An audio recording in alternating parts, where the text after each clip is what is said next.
This is really beautiful. Yeah. Very well preserved. Oh, look, he's wearing a little kilt. And he's got a little fat tummy, which is kind of nice.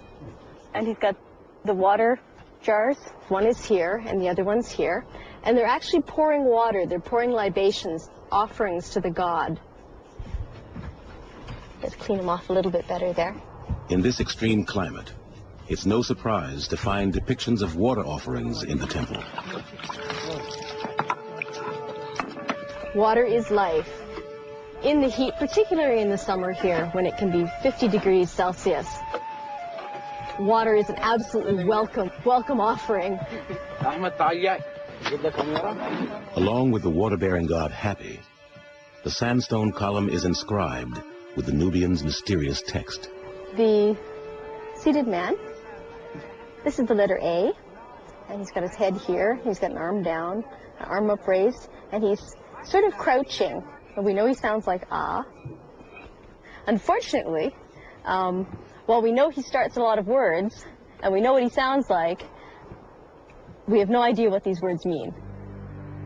The Nubians devised their new alphabet around 200 BC, when the kingdom was based in the city of Meroe.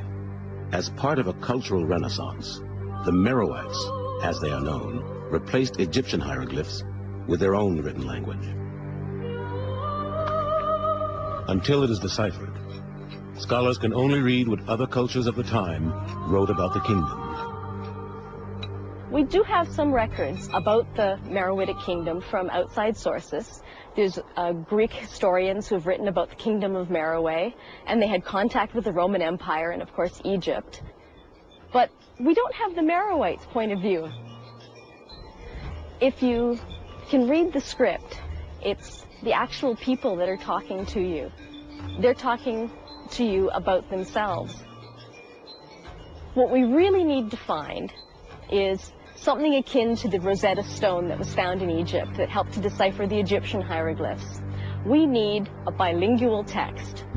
The ancient city at Dangale is a likely candidate for having a Rosetta Stone. Its position on the Nile just south of an area of rapids called the Fifth Cataract ensured a strategic position at the hub of major trade routes to the African interior. The Fifth Cataract is rocky and you can't sail through there. The rocks are so sharp they'll cut the bottom out of your boat. You have to actually leave the water, go by land, and then rejoin the Nile. And you rejoin the Nile in the area of Dangale. Throughout its history, the Nubian kingdom lured traders from afar who coveted goods like ivory, animal skins, and, of course, gold.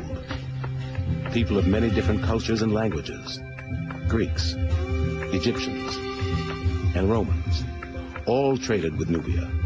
Many would have passed through Dangale and may have left a bilingual inscription. But for now, the only avenue to the Nubians' past lies underground. Here, you have to dig, you have to be dirty, you have to bring things out of the sand, to study them, to draw them, and to make your analysis out of that.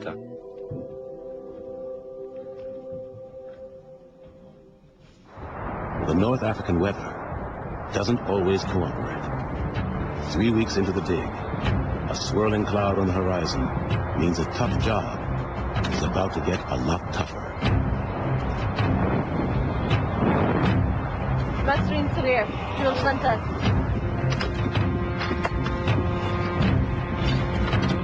The wind lifts the dust and it starts to swirl it up in this kind of a storm. You can't see anything on the horizons here at all. We're only here for 2 months of the year, or 2.5 months, and you have to make use of every second of the day. Weather conditions be damned. Though it's rough on the team, the storm brings one blessing, relief from the burning rays of the sun. In the cooler temperatures, workmen make swift progress clearing the temple. The following morning, skies are clear. And with the calm after the storm comes their first clue to the origins of the ancient city. That's great. Salah. Yes. A cartouche. Only royalty was allowed the privilege of encircling their name with the symbolic oval shape called a cartouche. The form of a rope tied together at the end was thought to protect the imperial name from harm. And that's what we have here. We have the bottom of the oval, and this is one of the letters. Of course, the king's name has many letters, so we just have one tiny clue here. If we found the name of the king in the sanctuary, that means this is the man who built the temple. This is a very, very important piece. Now we need to try and find the rest of the name, and hopefully it'll be here somewhere, because this piece obviously came off of something.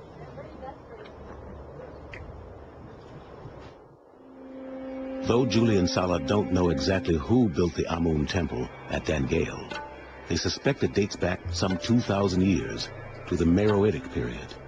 This was Nubia's golden age, when the great kings ruled from Meroe and were buried in the royal cemetery in tombs with a familiar form.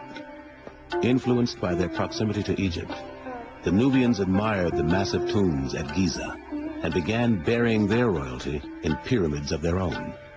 They adapted the shape, favoring a much steeper-sided pyramid. Adjoining offering chapels were richly carved with scenes representing the comfortable afterlife of the king, attended by his many servants.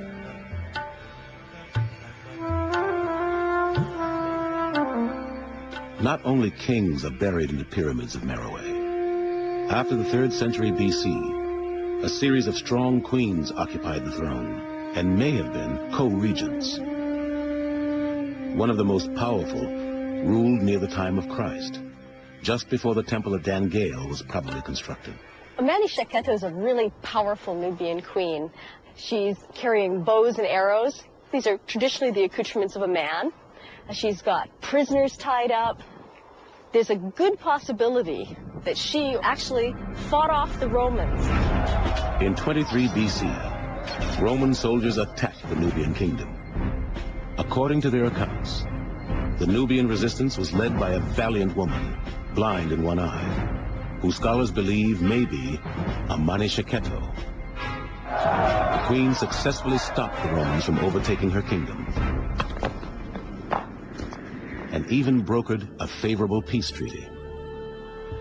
Though faint, traces of a Mani Sheketo's imposing figure can still be seen on the walls of her offering chapel. She's a larger woman, so it shows how powerful she is. It's also part of the Meroitic impression of beauty. She's well-fed. She's wearing a lot of bracelets on her arms, rings on her fingers. She would have been covered in gold.